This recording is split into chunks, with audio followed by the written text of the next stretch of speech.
Hello, welcome to A1 plus academy Shevgaon. आज आपण परीक्षेच्या दृष्टीने महत्त्वाचा टॉपिक म्हणजे कोणता, विभक्ती विचार याच्यावरती एक्सप्लेनेशन देणार आहोत। जसं तुम्हाला परीक्षेमध्ये जास्तीत जास्त मार्काचा फायदा व्हावा, तर आपण विभक्ती विचार सुरू करूया। चला, विभक्ती विचार। आता आपण याची व्याख्या बघूया। नामे व सर्वनामे यांचे वाक्यातील क्रियापदाशी किंवा इतर शब्दांशी येणारे संबंध ज्या विकारांनी दाखविले जातात त्या विकारांना काय म्हणतात, विभक्ती असे म्हणतात। काय म्हणतात, विभक्ती असे म्हणतात। मग आता पहिला बघू काय, नामे। नाम काय असतं, एखाद्या व्यक्तीला, वस्तूला, गुणधर्माला जे नाव दिले जाते, नाम दिले जाते, त्यांना काय म्हणणार मी, नामे। आता काय, सर्वनामे। सर्वनामे काय, नामाच्या ऐवजी येणाऱ्या शब्दाला काय म्हणणार, सर्वनाम। काय, नामाच्या ऐवजी येणाऱ्या शब्दाला काय म्हणणार, सर्वनाम। एक्झाम्पल काय ते, तो, हा, ही, हे, जो, जे, त्यांना काय म्हणणार आपण, सर्वनाम। यांचे वाक्यातील क्रियापदाशी, क्रियापद म्हणजे काय, वाक्य जो क्रिया दाखवून, काय, क्रिया दाखवून वाक्याचा अर्थ पूर्ण करतो। काय करतो, अर्थ पूर्ण करतो। क्रियापदाशी किंवा इतर शब्दांशी येणारे संबंध ज्या विकारांनी दाखविले जातात त्या विकारांना काय म्हणतात, विभक्ती। विकार म्हणजे काय, बदल। काय होतं, विकार म्हणजे काय, बदल।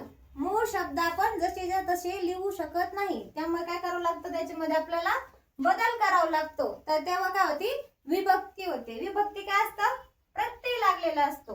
आता पुढे बघूया। नामे, नामाचे किंवा सर्वनामाचे विभक्तीचे रूप तयार करण्यास त्याला जी अक्षरे जोडतात त्यास प्रत्यय असे म्हणतात। काय करणार आहे, मी ज्या वाक्यात बदल करते त्याला शेवटी काय लागतंय, प्रत्यय लागतो। शेवटी काय लागतो, प्रत्यय लागतो। मेन काय याच्यामध्ये विभक्तीमध्ये तुम्हाला शेवटी बघावं लागेल कोणता प्रत्यय लागलेला आहे। द्वितीय आहे, तृतीय आहे, चतुर्थी आहे, पंचमी आहे, षष्ठी आहे, तर ते तुम्हाला मी ते शिकवणार आहे। त्यासाठी तुम्ही आता काय करा, आपल्या चॅनलला सबस्क्राइब करा, लाईक करा। तुमचे काही प्रश्न असतील तर मला कमेंट सेक्शन मध्ये सांगा। चला, तर आपण बघूया मूळ शब्दापासून विभक्ती कशी तयार होती। आता काय आहे तर शब्द, मूळ शब्द भाऊ। भाऊचं काय झालंय, इथं भावा म्हणजे काय झालंय, याचं रूप चेंज झालंय। भाऊचं काय झालंय, भावा, आणि त्याला शेवटी प्रत्यय काय लागलाय, ला। ही कोणती, द्वितीय विभक्ती। त्याच्यापासून तयार काय झालंय, भावाला, म्हणजे हा अर्थपूर्ण शब्द तयार झालाय। काय, भावाला। इथं काय, राम, मूळ शब्द काय होतं, राम, त्याचं रूप चेंज होऊन काय झालंय, रामा, आणि शेवटी प्रत्यय काय लागलाय, ला, आणि त्यामुळं विभक्ती काय झाली, रामाला। आता नेक्स्ट शब्द काय आहे, शाळा। शाळाचं सामान्य रूप चेंज झालं, काय झालं, शाळे, आणि त्याला काय लागलंय, तून, म्हणजे ही पंचमी विभक्ती लागली, आणि शब्द काय झालाय, विभक्तीचं रूप चेंज होऊन काय तयार झालंय, शाळेतून। आता इथं काय, मूळ शब्द उंदीर, आणि उंदीर पासून काय झालंय, उंदरा, म्हणजे काय झालंय, बदल झालाय याच्यामध्ये सामान्य रूपामध्ये, आणि काय तयार झालाय, उंदरा, त्याला प्रत्यय लागला शेवटी शी। तर आता विभक्तीचं रूप काय झालं, उंदराशी। यानुसार विभक्ती रूप चेंज होतात। सर, तुम्हाला परीक्षेमध्ये याच्यावरच प्रश्न विचारलेले असतात। चला, तर आता आपण विभक्तीचे प्रकार बघूया। पहिला प्रकार कोणता आहे, प्रथमा। आता प्रत्येक याच्यामध्ये काय असतं, एक वचन आणि अनेक वचन। प्रथमामध्ये कोणताच प्रत्यय लागत नाही, ना एक वचन मध्ये ना अनेक वचन मध्ये। इथं आपण उदाहरण घेऊया फुलाचं। इथं काय, प्रथमा, उदाहरण काय घेतलंय, फुल। आता हा एक फुल आहे, एक वचनामध्ये, म्हणून उकार कोणता देणार मी, दुसरा। आता इथं अनेक वचन आहे, तर इथं काय दिलाय, पहिला उकार दिलाय। उकार कोणता आहे, पहिला, अनेक वचन। फुलचं काय झालं, फुले। आता आपण दुसरी विभक्ती बघूया। काय नाव आहे, द्वितीय, प्रकार 2। त्याला प्रत्यय कोणता लागणार, स, ला, ते। मग आता मी काय घेतलं होतं उदाहरण, फुलाचं घेतलं होतं, फुलास, लागले इथं प्रत्यय स, म्हणजे इथं काय आलाय, स। फुलाला, म्हणजे इथं प्रत्यय काय आलाय, ला। आता अनेक वचन मध्ये कसं आहे द्वितीय विभक्ती, फुलांस, इथं काय आलाय, अनुस्वार, बदल काय झालेला आहे, अनेक वचन मध्ये इथं काय आलाय, अनुस्वार, आणि स हा प्रत्यय लागलेला आहे। पुढे काय, फुलांना, इथं पण काय आलाय, अनुस्वार, आणि शेवटी प्रत्यय लागलाय ना. हे काय झालं, याच्यापासून तुम्ही काय ओळखू शकता की विभक्ती कोणती आहे. ही विभक्ती कोणती आहे, द्वितीय. आता पुढची विभक्ती तृतीया. तृतीयामध्ये प्रत्यय काय लागतात, ने, ए, शी. आता फुलामध्ये काय झालंय, फुलाने. काय झालंय, ने आला इथे, ने. फुलाशी, शी प्रत्यय लागला, आलाय शी. आता हे काय झालंय, अनेक वचन मध्ये झाले. तृतीय विभक्ती सॉरी हे कशामध्ये झालंय, एक वचन मध्ये झाले. पुढे काय, अनेक वचन. अनेक वचन मध्ये काय झालंय, नी, शी, ई, ही. मग काय करणार मी तर, फुलांनी, फुलांनी. म्हणजे नी आलं इथं, फुलांनी. अशा प्रकारे तुम्ही विभक्ती ओळखू शकता. आता आपण कोणतं बघायचं राहिलंय, चतुर्थी, पंचमी, षष्टी, सप्तमी आणि मराठीत काय असतं, संबोधन. संबोधन म्हणजे काय, हाक मारणे. आता कोणती विभक्ती, चतुर्थी.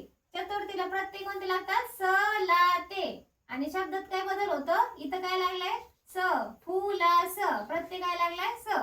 इथं काय, फुलाला प्रत्यय काय लागला, ला. इथं आता हे कशामध्ये, एक वचनामध्ये. अनेक वचनात कसं होईल, फुलांस. इथं काय येणार, अनुस्वार आणि प्रत्यय काय लागलाय, स. इथं काय, फुलांना. इथं पण काय लागलाय, अनुस्वार. इथं सगळ्यात मोठा बदल काय आहे, एक वचनामध्ये अनुस्वार येत नाही, अनेक वचनामध्ये येतो. इथं काय, फुलांना प्रत्यय काय लागला, ना. आता पंचमी विभक्ती. पंचमी विभक्तीच्या शेवटी काय येणार, ऊन, हून. इथं काय आलंय, फुलाहून. आता अनेक वचनामध्ये काय बदल झालाय, ऊन हूनचा फुलांहून. इथं काय अनुस्वार आलाय, फुलांहून. आता पुढची विभक्ती कोणती, षष्टी. षष्टीला काय असतं प्रत्यय, चा, ची, चे. आणि शब्दाच्या रूपात काय बदल झालाय, फुलाचा किंवा फुलाची, फुलाचे. हे कशात आहे, एक वचनामध्ये. अनेक वचनामध्ये कसं होणार, फुलांचा. इथं काय आलाय, अनुस्वार आला. इथं काय आलाय, फुलांची.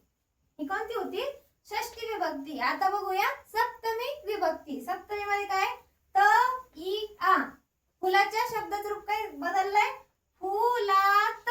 इथं आलाय का त, एक वचनामध्ये फुलात. आता पुढं अनेक वचनामध्ये इथं बदल काय, फक्त अनुस्वारामध्ये बदलले. काय आहे, अनुस्वारामध्ये बदलले. फुलांत. इथं काय, अनुस्वार आलाय. कशामध्ये, अनेक वचन मध्ये. आता अजून एकच राहिलेलं शेवटचं आपलं संबोधन. कोणतं आहे, संबोधन. याला संस्कृत मध्ये काय म्हणतात, अष्टमी. पण आता आपण मराठी बघतोय तर त्यासाठी काय येणार, विभक्ती कोणती येणार, संबोधन. आणि याला एक वचनामध्ये प्रत्यय नाहीये. आता शब्द कोणता आहे, फुला.